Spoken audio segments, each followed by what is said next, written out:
it feels like we haven't done an episode in a long time. Which, it's been 2 weeks. Yeah, it's been 2 weeks, but like it feels like it's been a lot longer because we kind of consolidated it before a trip I went on, and then I went on that trip a week late.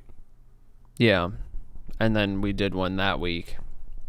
This is all just a big fever dream. It feels like, I mean, it was just, I mean, we're getting into 2 weeks now because you were back. No, you were in California last week. This day, last week, I was driving back. What day is it? I think it's Tuesday. Or no, that was a Wednesday. Yeah.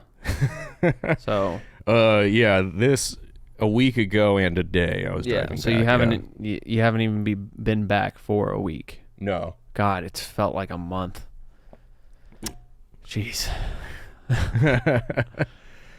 Yeah, it's been but that's good, right? It feels like a longer time. Yeah. I feel like the alternative would be the worst one. Instead of being like, damn. Yeah. It was just yesterday, yeah. It's like, well, 5 years have passed. I could go another 5. We're doing a podcast like, yeah, you remember that trip to California I took last week? You mean 5 years ago? What? That would garner some interest though, like a guy that's unaware of time. Yeah. On a podcast and just being like, yeah, so yesterday, I just had to swap out my singular flip phone, and I'm like, no, buddy, that was a while ago. Or somebody who could leap through time. I still don't understand it, but with the girl who leapt through time. No, I mean the movie. I still don't understand the movie. It's a movie where we're definitely going to talk about it, but according to many people on the internet, as you've told me as well, that a lot of them recommend watching it twice. There was a comment or two on this video. Yeah. But yeah. I mean, it's just time travel-y, but you were saying it's based off of something and it comes from someone who's not usually a writer.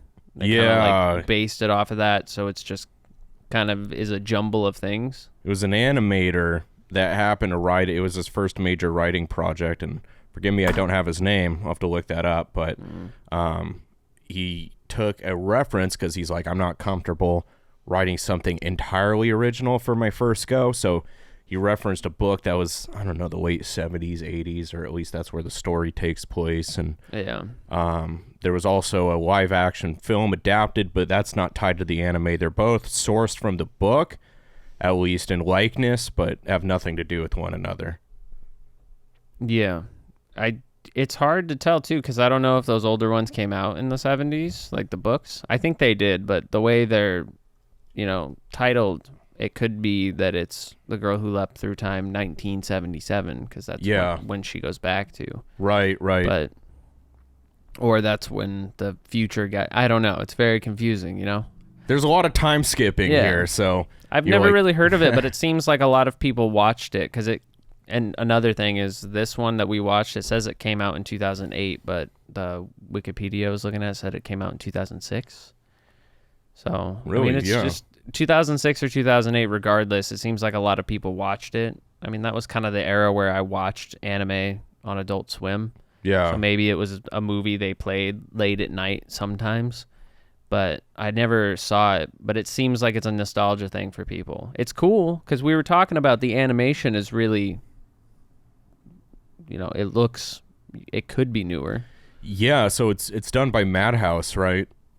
Yeah. I think, I was surprised to see that. I didn't even think they'd been around that long. Came out on like Katakawa. Yeah. But they definitely nail it. You could tell it's from that era. And there's a particular art style to it, but it doesn't feel dated. Like the animation's incredible for the time. Like as you said this last night, you're like, you could say that it came out this year and it's just trying to emulate that old style, but with modern animation. Yeah. And I would totally believe it because it's very well done. So. Yeah, it looks a lot like Sunny Boy, Sunny Boy. Wait, is Sunny Boy older? I feel like it's newer because it was coming out. It's right? newer, yeah.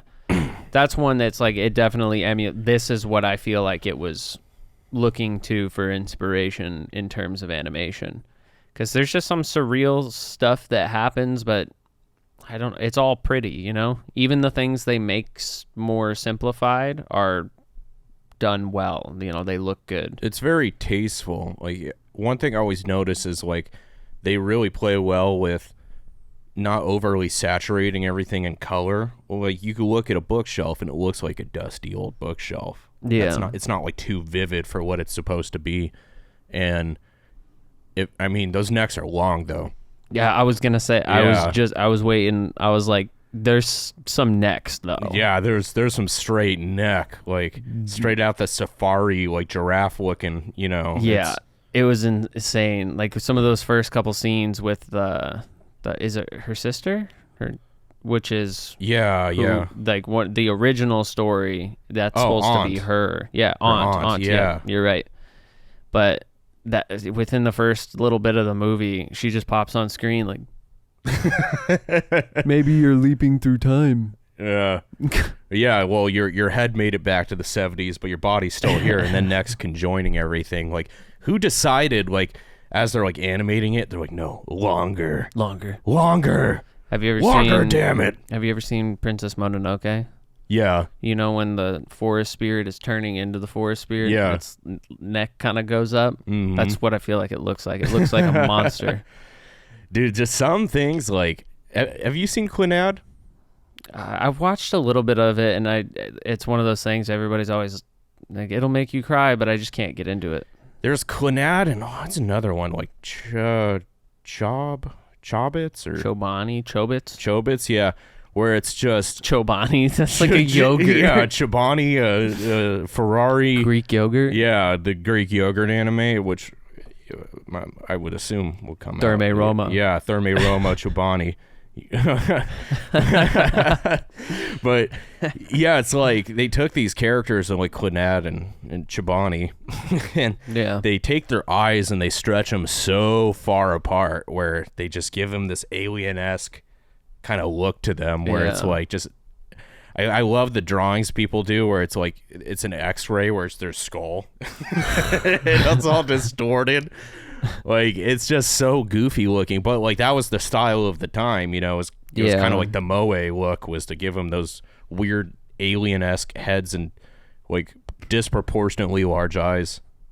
Yeah, I remember there was a lot of weird versions of it, you know. I feel like we've settled on a really good one. Like, it's just nice. It makes sense. It's quick, easy, you know.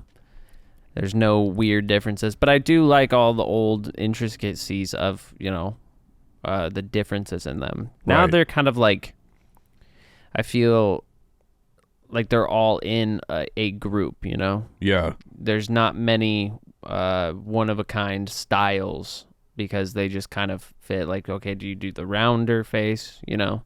It's a very developed art at this point, so there's not as much inventiveness, I'd say. Right. Oh, I mean, you know, talking about anime, and they put out basically the same show a couple times a season, and we eat it up. Yeah, but there's always like distinctive cues, and I like how this turned into like an anime art episode, but just going on to it, like it could be. This could be the anime art episode, but I think of like there used to be the two camps, like the ones with distinctive noses and the ones without distinctive noses, you know? And I feel like you even see that more in like webtoons that were adapted into anime, like I think, was it God of High School? Was that? That was a webtoon before, but they have the more kind of anatomically correct, like rounded and pudged out noses, like opposed to just the gink gink, like the little, you know. Yeah, like, and then they have some angle. that are like swooped down and real pointy. Mm-hmm. And those are usually like I don't know, I feel like those ones are, I don't know the term to use. It's like you'd see it in Cowboy Bebop, you know, they run a little low and pointier. Yeah. But I feel like it's also not all the time. I don't know, you know, noses. And then like you look at One Piece where it's like Luffy like doesn't have a nose, right? Well, yeah, and then Usopp. Has like you have a nose sides. enough for both of them, yeah. Usopp's got a sausage for a fucking nose. Yeah. Yeah, I mean, you know, that's what I feel like. It's all just styles now, you know? You could have like the rounded face style with the lower pointy nose, and it's just they know what works and what doesn't. But that's cool. I didn't even think about it. They're like, I see people make their own manga panels on Twitter sometimes, and I keep up with them over the course of time. It's like a little short story. I didn't even think about the concept that those can get adapted and get their own anime. Think about that. Like if you just drew manga and you were just posting it online for fun, and somebody was like, I like this story idea, let's make it an anime.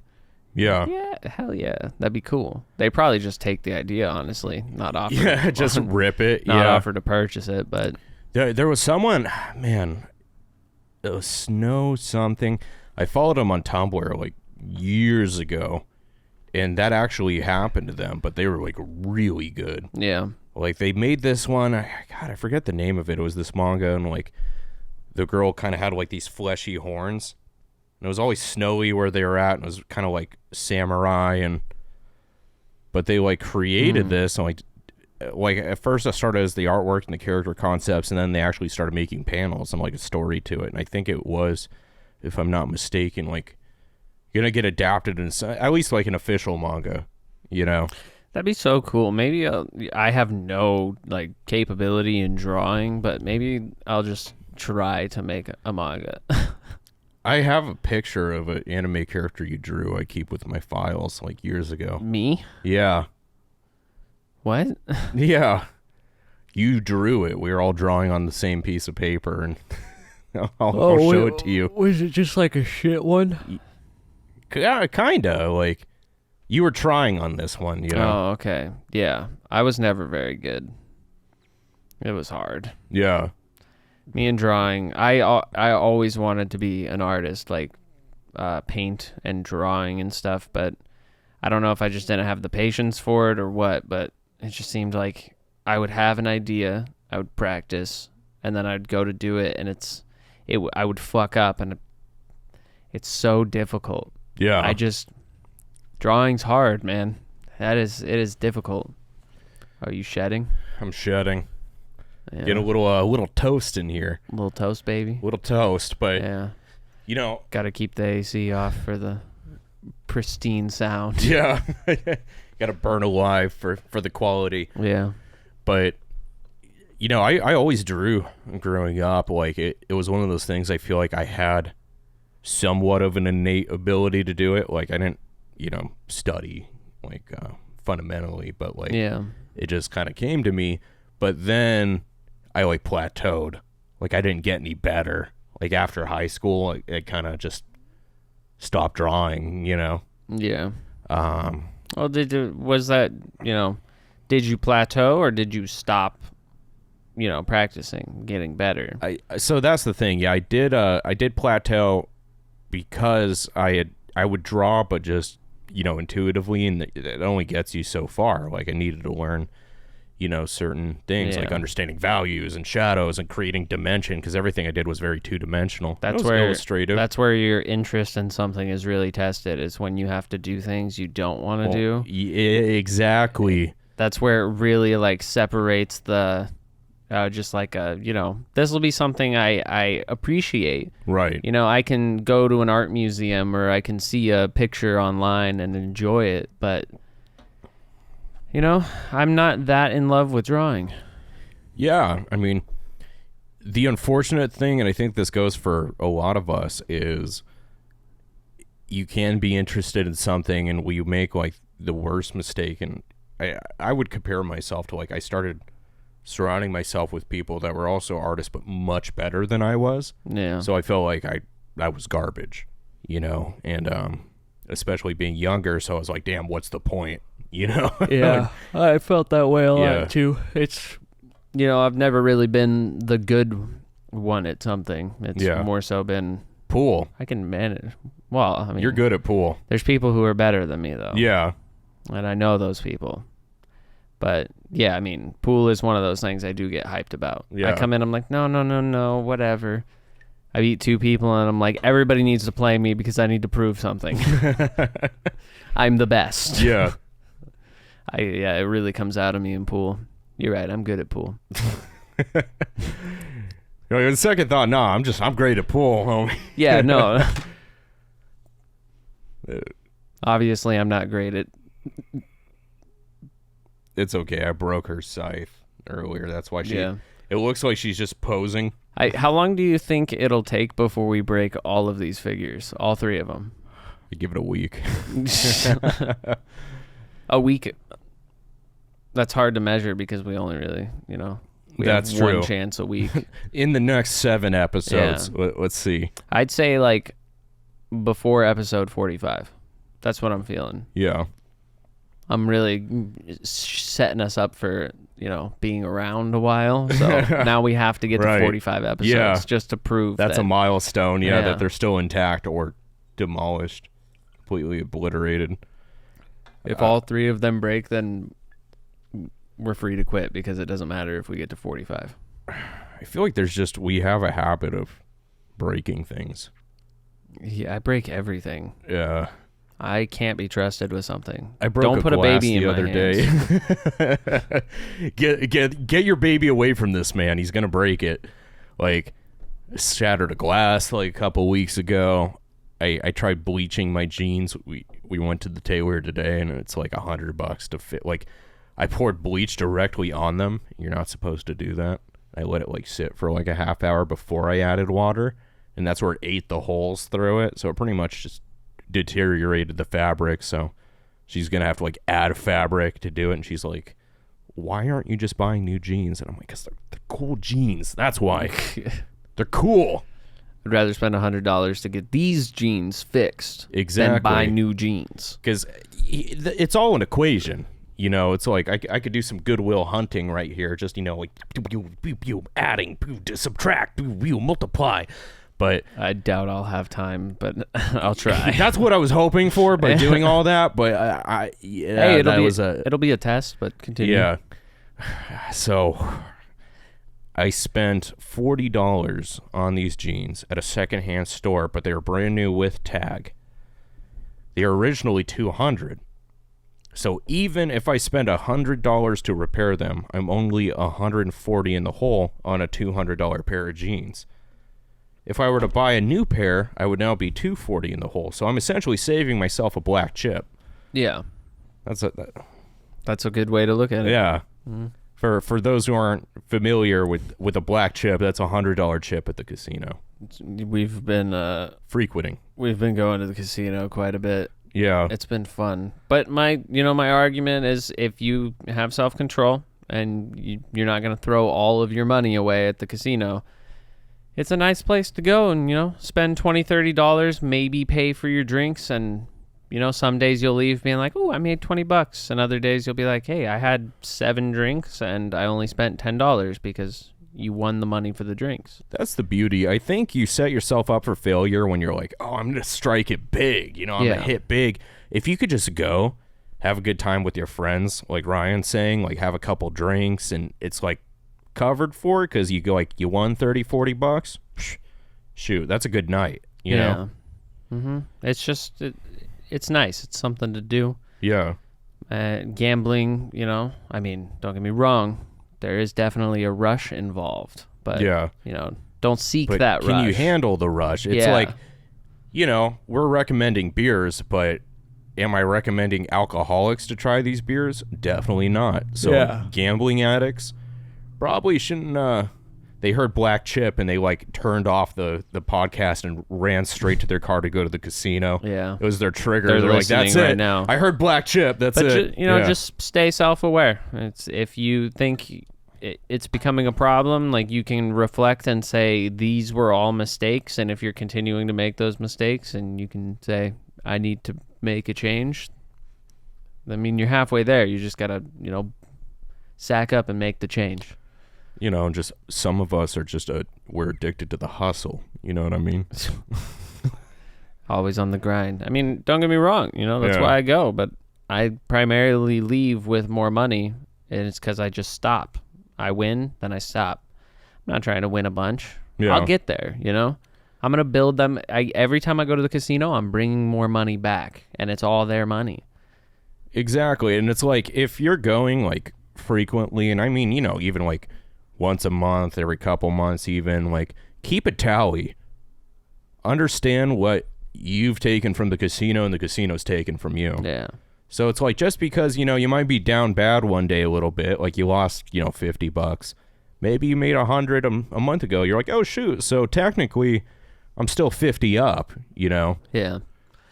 It's a be smart, but it's a thing that's casinos are just kind of inherently bad because the concept is that somebody has to be losing for you to win because the casino has to stay open.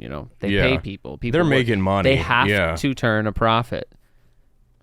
So, yeah, but I don't know. It's hard. It's hard to rationalize, but the casino I enjoy. It's cool. What'd you call it? Like Chuck E. Cheese? Oh, the Disneyland for adults. Adults. Just because there's so much dopamine with like the lights going off and the smells, and you look up, you're like, even today, what was it? You're like, oh, we were skylight. There. We went to cash in some chips, and I didn't realize the thing at the entrance was a skylight, and I was like, this is beautiful. Yeah. Like I would go there even if I was just gonna go throw $20 in a slot machine and then get something from the food court. It's like going to the mall. Yeah. As an adult, it's like I'm not. Well, I mean, maybe you would, but me, let me just pretend I'm an old man for a second. Yeah. It's like I'm not gonna go to the mall and buy clothes. I'm gonna go put $20 in a slot machine and maybe win some money, and then I'm gonna get shitty food court food and go home. Yeah.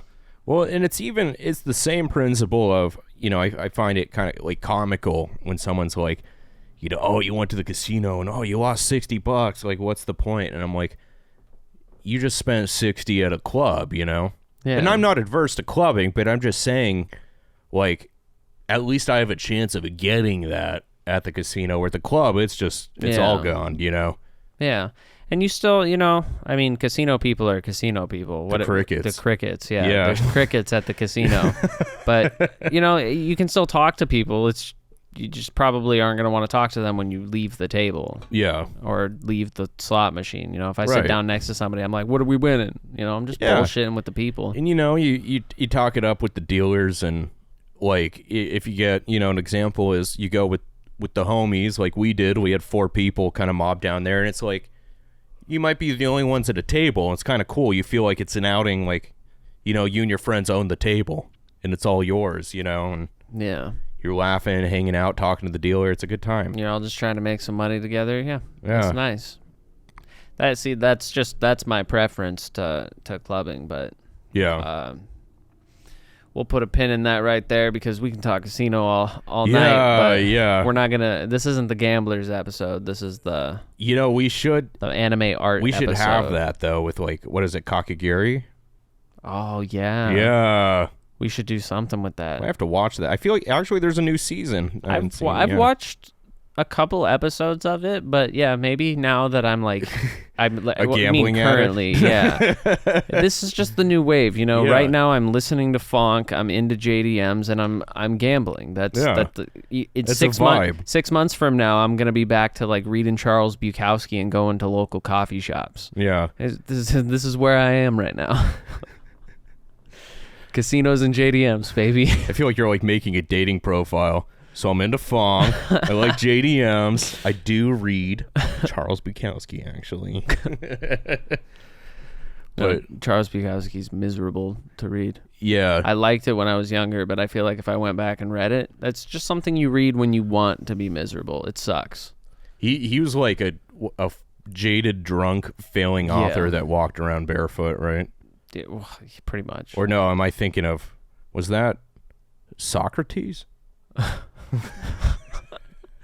Are you relating Socrates to Charles Bukowski? I believe so. I mean, well, because there's several accounts because, it's through his, his mentored. Yeah. That you hear about Socrates. He has no recorded works himself. Do you know Diogenes? Yeah. Yeah. I would say Charles Bukowski is like modern day him. Okay. He's just like homeless guy that doesn't give a fuck. Yeah. And he's a writer. Imagine a creative piece of shit. Yeah. The guy is terrible, but he's just in his filth. There's some semblance of art that can be pulled from it. You want to watch him go down the spiral like some feral animal in a cage. It's like a car crash. Mud and filth. It's terrible. What do they call it? Morbid curiosity. Yeah. It's Yeah, it's Yeah. What other like, what's your favorite art style of anime? oh man. Like if you could describe it. I know we're not like masters of animation and artistry, but Yeah. Probably my favorite art style would have to be, I'm thinking something on the lines of like Made in Abyss. That always comes to mind for me. I know that's one you haven't seen yet. I feel like we tried looking it up too. I don't know what it's on currently, but or High Dive.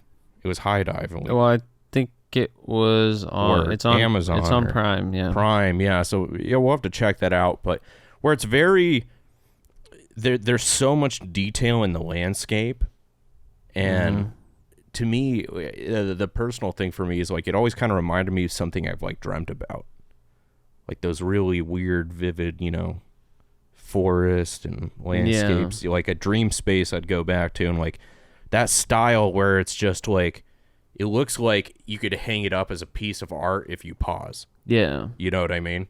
I'm doing a poor job describing it. I'm trying to think of one that's an example, but I would say is the same thing, like the atmospheric landscape, like when those are paid attention to, like, I mean, I guess just to give a different answer, I'll say Mushishi. I knew you were going to say that. Yeah, the slow style animation, the atmosphere that it gives, those two things also remind me of something that I have dreamt. It's like it's a very slow atmospheric essence, but I do prefer more landscape things. They're just so beautiful, man. Yeah. Like a valley landscape with trees, and you just get all those like what is it? It's like the volumetric lighting of the scene. Is that what volumetric? I'm from modding Skyrim. Yeah, I'm not sure. Yeah. But I think volumetric lighting is like the kind of like particles. It's like the light rays and stuff. You see like the particles, and you could see it specifically going through different leaves in the trees. Like it's an accurate. The eyes aren't challenged. You understand it as if you're looking at a real image of a tree, and you see like little fireflies and different like, what's the word, like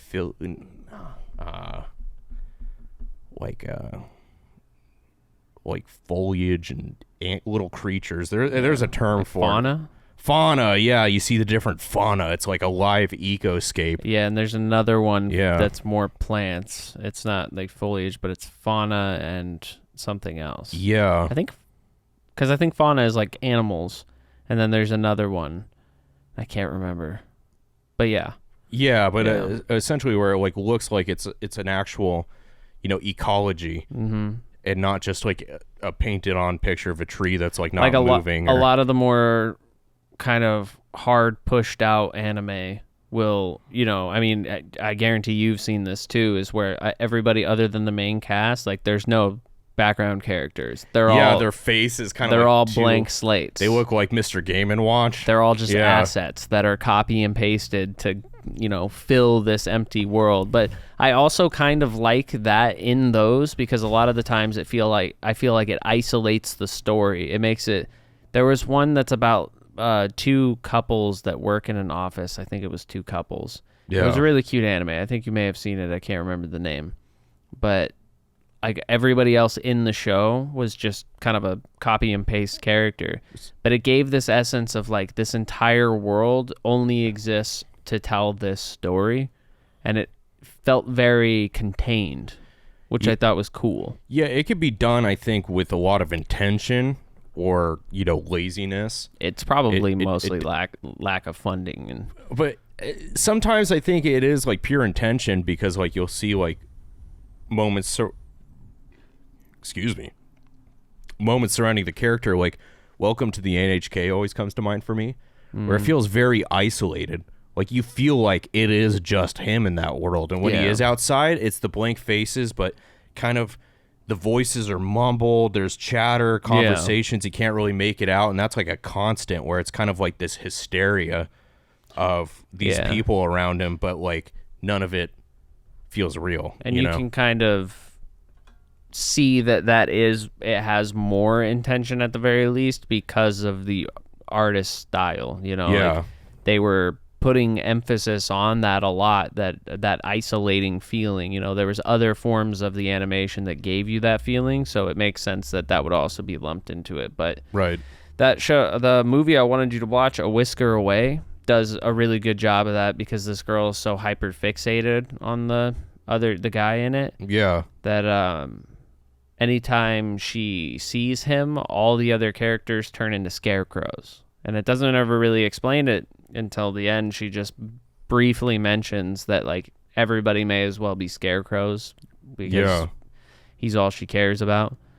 But it's like, that's obviously intentional, you know, but it isn't a major plot point. It's barely even recognized. It's just something that adds to the animation of her tunnel vision love of this other dude. Yeah.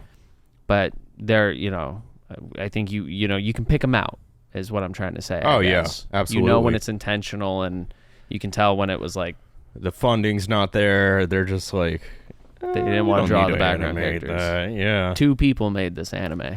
I love pausing on those scenes, though, when people do screen caps of, like, the one wonky looking, like, background character, where it's like, if you actually pay close attention, some of them look like terrible. Yeah. You know? They're just poorly done. There was this one in Digimon, I remember, where it was of Garurumon, like the wolf, and there was this weird angle where he looked like just like a 3-year-old drew him, and it was so, like, disproportionate and goofy, but, like, you don't really catch it amidst watching it, but if you pause on that, you're like, yo, hold up. Yeah, it really just needs to be vaguely reminiscent of it enough to let you know that is what character it is. It's kind of tricking your brain, in a way, to, like, you recognize the silhouette, so you're like, oh, that's all I need, you know? Yeah. I have the movie on over there, and I can only see a portion of it, but the ant was on the screen with her long neck, and it was just like, I felt like I was being watched. Yeah. But yeah, I don't think I've ever looked at the background characters like that, like seen the details of the fucked up faces and stuff. Yeah. Now I feel like I'm gonna start looking at background characters, because I've always focused on what I was, you know, I'm a good little boy. So you say 2 characters are on the screen walking, I'm watching those 2 characters. Yeah. If other people are walking in the background, they could be like, and I wouldn't notice. You know, it's like kind of being, like, red-pilled in a way. You know what I mean? No.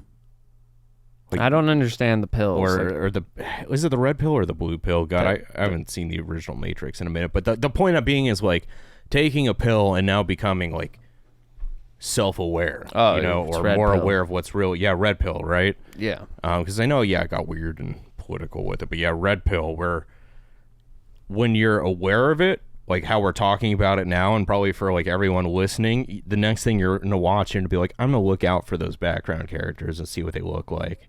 Yeah. It's kind of like that veil is taking off, and now you're, like, kind of, it's like when you are interested in, like, a car. Like, you know, people are like, oh, yeah, I want to get a red, you know, Honda Civic, or, you know, your parents just got one, or whatever. And you see them everywhere. Yeah. Where you're like, I never really noticed those before, and there's so many on the road, but it's because, like, there's a term for that I was just trying to think of. Yeah. And I kept saying confirmation bias, and I don't think that's it. No. I think it's a form of bias, though, right? Yeah, I wouldn't know the term, but it's just because it's like you were thinking about it, and now... Yeah.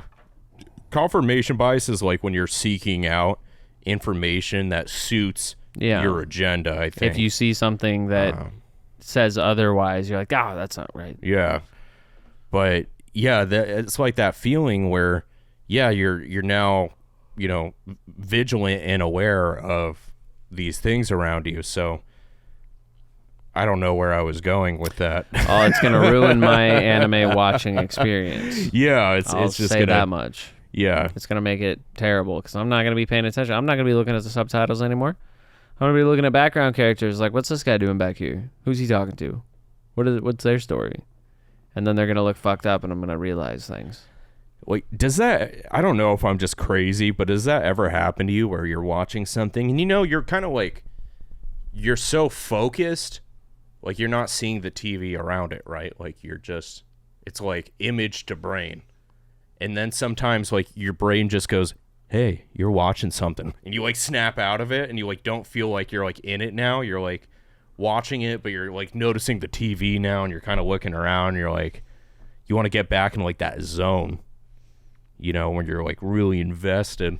Yeah, I feel like I definitely, you know, I stop focusing on the world less and less, and I'm just like, Like just pure escapism, yeah. Yeah, it works.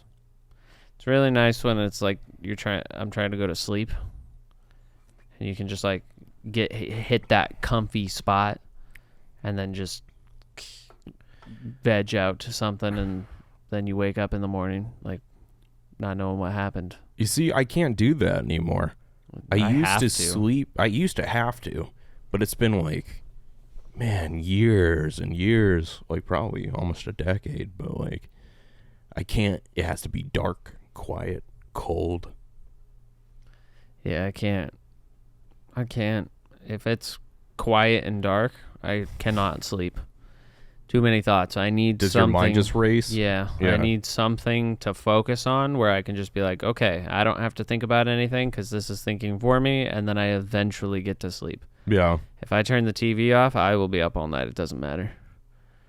It sucks. Wow. I don't mind it because I don't really care. You know, I don't mind throwing a little something on before I go to sleep. It works for you, yeah. But, you know, it's just one of those things that you start to think about. I need something. You know, and it's funny, like, because I've slept next to somebody before where they had to watch something, but like they were so like earplugs. Yeah, they were so considerate of like the fact that because I wouldn't have mind. I'd be like, yeah, leave it on because I'm not you know keep someone up and like I'll figure it out. I'll fall asleep. But like, yeah, they put in like headphones and like turned with the phone, you know, and just like threw something on and. I don't think I could sleep with headphones, but like sometimes I fall asleep with my headset on. But they make headsets, you know? Yeah. I was thinking about getting some. Just if I'm going to watch a movie on the couch, instead of using surround sound, just have really nice quality headphones that are wireless and you just like put your head back and you get to feel all the bass and you hear it directly to it because, you know, old man over here, my hearing is shit. Yeah. So depending on what speaker audio is coming out of, depending on what other noises are going on, I may not be able to fully understand what is being said on the screen or whatever. I mean, most of the time I'm reading subtitles, but I don't know. I really like sound quality, and to get good sound quality out of a big surround system, it has to be very loud. With headphones, I get the full experience, but without it being very loud. Yeah, sometimes it's like I don't know, it's like a basis by basis type of thing, but like if I'm playing, you know, an FPS game, it's a must-have headphones. Oh, yeah. And I just love the feeling of it. And you're like very in it. But sometimes I'm like playing an RPG, like an open world, and I'll throw it on the speakers. Just to kind of like lean back and, you know, look at everything. And yeah, but at the same time, there are other times where I put the headphones on. Yeah. I would like that for my TV too, if I don't want to have the surround on, or if it's late and somebody's asleep, you know, throw on the headphones. I don't mind. I just think it should be something I incorporate into my TV setup, which I don't have to. I pretty much do in my room, but if I wanted to watch something out here, like you could still have it come out of the speakers, but I just pop my headphones on. You know, it's like 90% of the world is not immersed in good sound quality. Like, have you ever looked into like the audiophile stuff? What do you mean? Like where people get into like they'll get like a really high end pair of high res headphones and they'll get like a little headphone amp and get really into like chasing like the perfect sound, you know? I would like to. I love sound design. Didn't I talk about this on the music episode that I feel like audio, I was talking about music, but like audio I feel like is the most important thing. If you can put headphones on my head and make me feel like those things are happening, Yeah. hell yeah. Because That feels good. I remember testing a pair. It was a Audeze. I think that's how you say it. Audeze. It's like Audeze. Makes really high-end headphones, but I tried one of their lower-end offerings. Actually, the lowest at the time, and it was $800 still. But like, I remember throwing it on and being just so impressed by like the immersive quality of the sound, where it kind of like ruins other sound for you. Not ruins, but now you understand there's something further. Yeah. Where, you know, we listen to things on our phones, and like a good headset never hurt anybody, you know? They're really nice. When I worked at Best Buy in the morning, I would just sneak over to the headphone section, plug my phone in, and throw on the best pair of headphones there that I had tested from the lot. And I just, yes. I don't really like headsets, though, like that. Right. I mean, I guess I do. I think of them more as out in public, which I would do like wireless earbuds, because I feel like it's just easier. I don't have to take them off. You know, I got pass through and all that, but maybe I should do that instead of getting a gaming headset. Get like a nice pair of headphones for the computer. No, absolutely, because, you know, even what's cool is you'll see these high-res headphone companies, like, by the way, the sponsorship, no, we're not sponsored by these guys. I wish, but like, Audeze does, it's called the Mobius, where it's like kind of their line of gaming headsets, so they incorporate like their, you know, interpretation of sound design and everything. And then how much is it? $399. So they're pricey. They're up there. That's not too bad. But they're more accessible than like their other offerings. $269 for someone right here. That's not too bad. No kidding. Yeah, that's it. That's the pair right there. Wow. They're cool though. I might get those soon. Yeah, they're pretty rad. But yeah, maybe I'll start being one of those weird audiophiles, because I do like audio, and I like kind of understanding it. I don't know too much about it. Right. Same here, where I've definitely researched it a bit just out of curiosity, and like it really intrigues me. But the only thing is, the reason I haven't gone into it, it's an expensive hobby. Yeah. Like these headphones, dog, are like, especially if you want to to get multiples and stuff. Like, I could see buying one of these. $270 isn't that bad. For my headset right now, I paid like $200. Yeah, same so here. So only $70 more. That's not too bad. I would do that, and especially because I don't need it to have a microphone on it or anything anymore. Yeah. So getting a good pair of headphones, I'm sorry, I haven't thought about getting a new pair of headphones. No. Mine are kind of trash. Yeah. Little Garbo. What are you rolling right now? The HyperX, the Cloud Flights. I bought them like 6-7 years ago. Because I think mine are the same as yours, but a different generation. I have the Orbit S. Yeah. Flight. Mine are the Cloud Flight 2s. I think mine were like close like to $300 at the time, but I got them on sale. Well, yours are better than mine. Are they? Yeah, mine definitely is like the cheaper HyperX, but okay, it worked for what I needed to do, you know? Yeah. But I might get myself a good pair. Actually, interestingly enough, the Orbit, I believe it's the Orbit Flight S. There's so many names they have for their different lines, but actually use Audeze technology. So the people that made the Mobius is the same driver in the Orbits. So that's food for thought, and they're a little more inexpensive. That's why I actually opted for those. But not, if you could get these on sale now, like, hell yeah. Is this on sale? So they used to be $400. They're usually $400. Yeah. Fixed sale, open box. I might have to pull the trigger on this. Just buy it mid-podcast.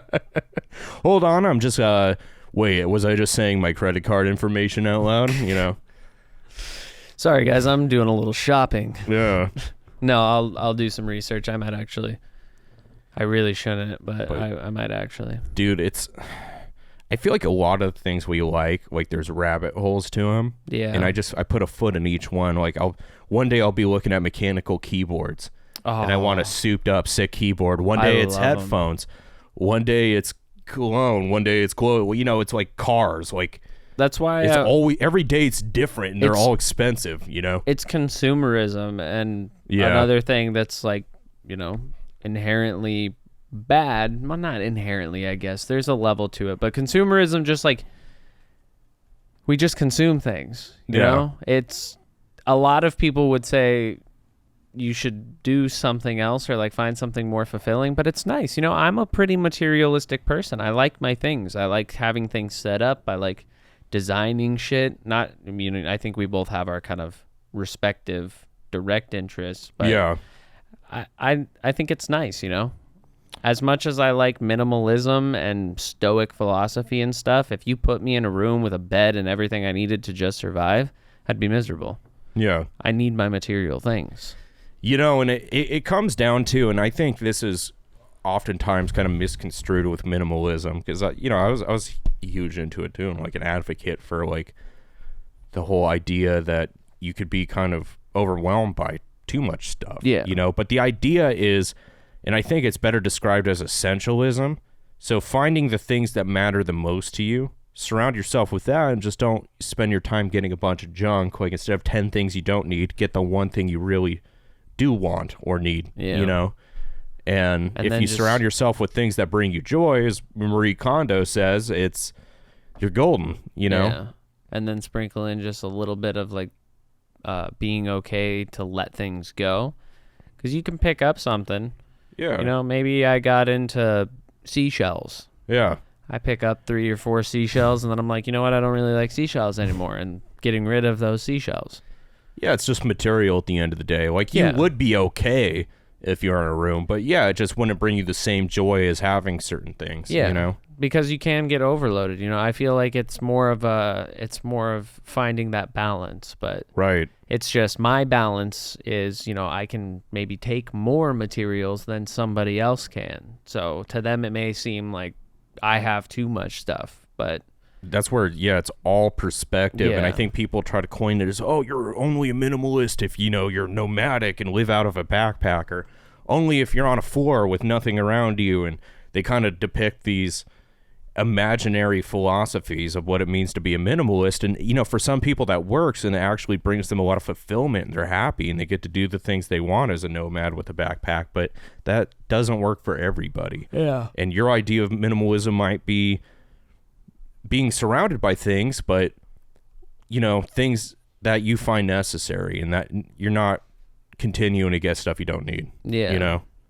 I don't know. You know, it's hard to put a focus on it, because, if you think minimalism as like a lifestyle, then, you know, maybe I have too much stuff. But I wouldn't say I'm a minimalist. Yeah. I'm an aesthetic sect minimalist. You know, that's the thing, like, because minimalism is an aesthetic too, but it's funny, you'll see people like be like, oh, like, you know, minimalist apartment, you know, check it out, minimalist artwork, minimalist this, but it's like always changing out, and they're like getting new stuff, and like they just love the idea of the aesthetic call of more space and more focus points, but at the end of the day, they're still consuming. Yeah. You know? But those are nice. Yeah. I would love that too, you know? If I could redesign my room every 6 months, that'd be cool. I'd enjoy that. You know, I always like the balance of like, I like having a decked out kind of like, you know, game room with like collectibles and nostalgic stuff. And not collectibles for the sake of collecting, but things that I like, or like that I used to have that I'll pick up again. And then having a room where it's like, it would be so sick, just 2 like floor mats, like a little tiny table with like just like a teapot on it, you know, just like you burn some incense, just a little kind of like sensory deload room. Yeah. You know? Yeah, that would be nice. It's just, you got to have the space for it. You got to have the space. It's the only thing. I mean, for the longest time, that room was empty. I would go sit in there sometimes. Yeah. And it was just an empty room, and it was nice. But, now we just have a lot of stuff. But, you know, that'll change. That'll change. Yeah. We'll fill up that place probably, too, though, because there's going to be 3 people. But it'll be fine. I think we're We're looking at pretty good time. Do you want to move into the pairing? I think we're at 52 minutes. You want to do break then pairing? Yeah. Okay. Yeah, We'll take 5. And we are back. You want me to start popping this while you give it a little intro? Let's pop bottles. So, beer pairing. Voila. Beer pairing. Beer pairing. Beer pairing. Pair with things. I'm going to start saying everything like that. Anime. Beer pairing. The girl who leapt through time. Is the beer pairing. Beer pairing. Delirium. Anime. Anime. Tremens. Tremens. Anime. Family brewing. Huge. Since 1654. It's a Belgian ale. Yeah. It's yeah, do you know it's literally huge. Huyge. Huyge. Huge. Huge. It's a huge beer. Since 1654? It's old. Man. It's an old beer. Hopefully we feel the same sense of delirium drinking this as we did watching that movie. And just speaking like that. I feel like that was pretty delirious speech right there. Ooh. I mean, great movie. Woo, that's a nice pop.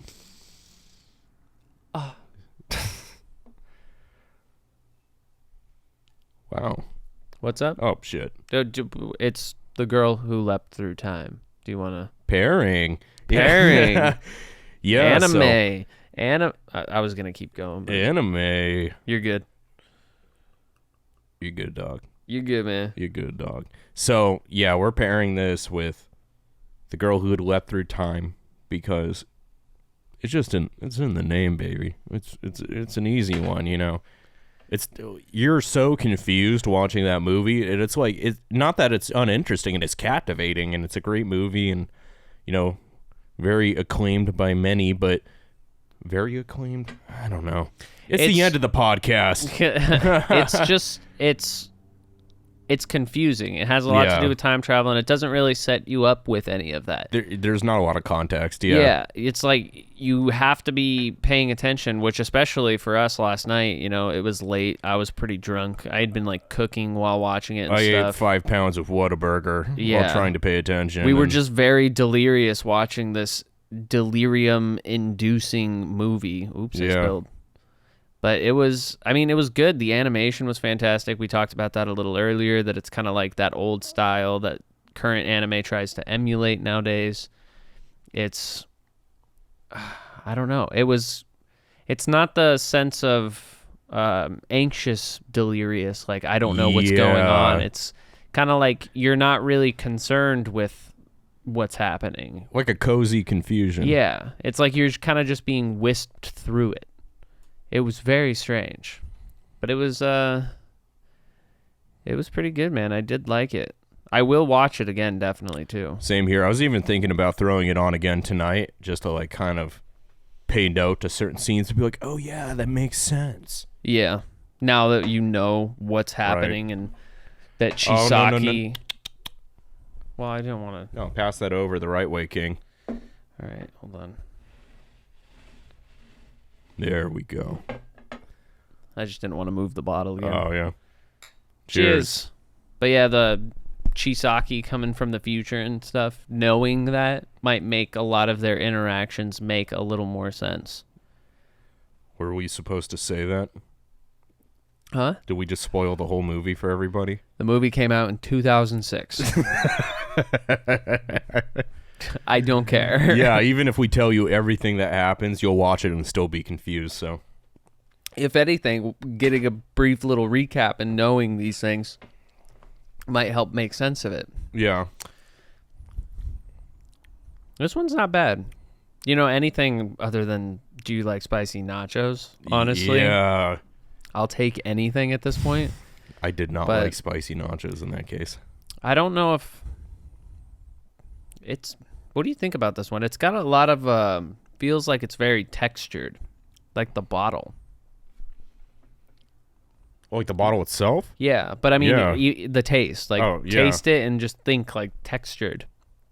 Like that. Do you get that? Kind of tastes like grainy.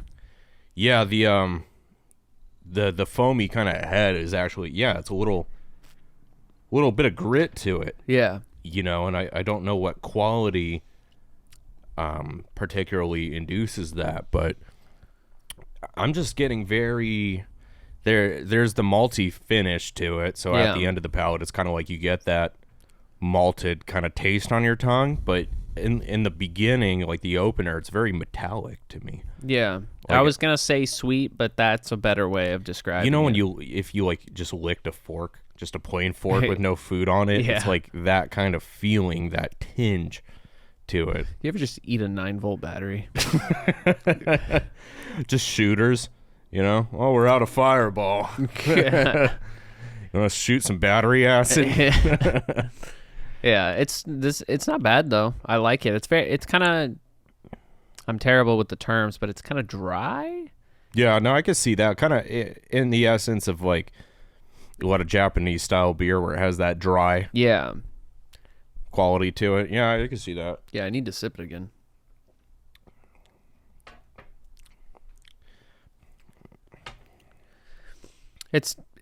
I like it. I feel like it gets better as you drink it more too. I was gonna say, like, that drink, I feel like it is getting better, but this is something I would slow sip. I think it would fit really well with the movie too, because you're gonna be focused a lot, and every so often you're gonna be like, "Ooh, I don't get this." Make a drinking game out of it. Get yourself some delirium. Put on The Girl Who Leapt Through Time, and every time you're confused about some bit of dialogue, take a drink. Take a small drink of this, and you'll probably be able to get through the bottle by the end of the movie. You know, I will say this is like kind of how you said dry.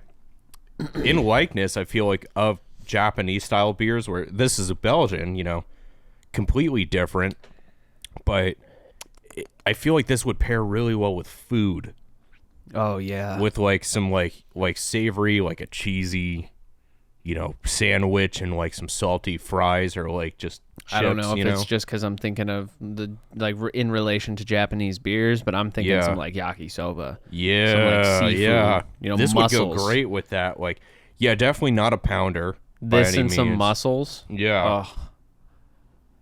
I kind of want to go get mussels. This one, it really grows on you. You know, not that I even disliked it initially, but it was I like just it more a little. Each was every sip, you know. It took that getting accustomed to it period. Yeah. And now it's tasting better as it's been sitting. You know, it kind of goes in there with that grainy lining, and then every drink after that, you're able to kind of look into the flavor more. You have to kind of like introduce it first, you know, which I feel like very well. I was just going to say, just like A Girl Who Leapt Through Time, where I remember watching the opening and I'm like, where is this going? And it keeps going to like the panel of like showing the clock, you know? Yeah. And it just seemed like normal day-to-day life stuff, and then it like gets like, wait, who's that? What's happening right now? The first random time leap and then just no explanations of it. But another cool thing that we saw, you know, and this is from the entirely trustable and reliable information source of YouTube comments, but somebody was saying that there's like Steins Gate makes a reference to this. Yes, Yakuza 6, the game. Yakuza 6 does as well. This movie, I mean, is based off a concept from the 70s, so it's not even the original, but it's... Even Charles Bukowski makes a reference. Okay, maybe not the last one, but the other two we did see in YouTube comments. Yeah, it's just cool. I mean, it seems like it was it seems like it's a nostalgic movie for a lot of people, but this, I had never seen it, you know? Yeah. I just randomly came on my YouTube recommended. You probably heard me in there listening to the same song from Your Name, just a bunch of different piano covers of it. Yeah, I was did. just letting the playlist play, and I looked over and saw this movie was recommended, and I was like, I feel like I've heard of that, and I've never seen it. Like, fuck it. Maybe we can watch it. Talk about it a little bit. There wasn't much to talk about because you just got to watch it. It's confusing. It's not terribly confusing. It's just it's calm, you know? It feels like not a whole lot happens, but it also feels like a lot happens. It's strange. It really, it touches on being both like dramatic and serious, and then like melodramatic, like none of it really matters and it'll all be okay. Like, Yeah. it's a good balance between that to keep it interesting enough and captivating to continue watching. And the animation is, it's very stylistic. Like even in 2006 and stuff, I don't think this animation style was widely used. Yeah. Not every anime looked like this. This isn't just a case of old animation. It's got that very washed out colors, thin lines, long necks. That's how it's done up. It's like Garden of Words without the insane lighting and texturing of the skin. It's like a pastel, simple version of it. But the animation, for being something that seems drawn out frame by frame, it's still quite smooth.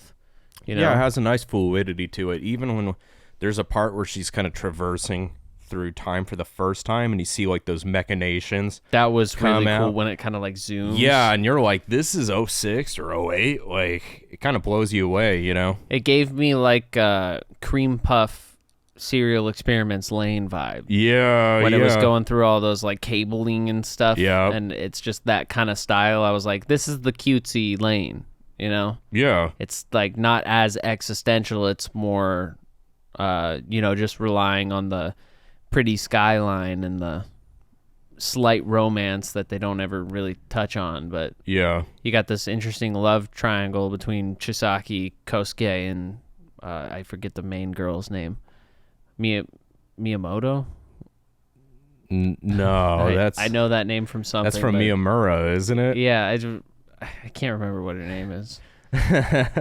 But you get a little bit of that storyline, but I feel like that's not the allure to it, You're not Right. there for the story. You're primarily there for the animation and the concept of the movie. The concept. You're there for the concept of the Anime, movie. beer pairing, concept. Anime. Delirium. Anime.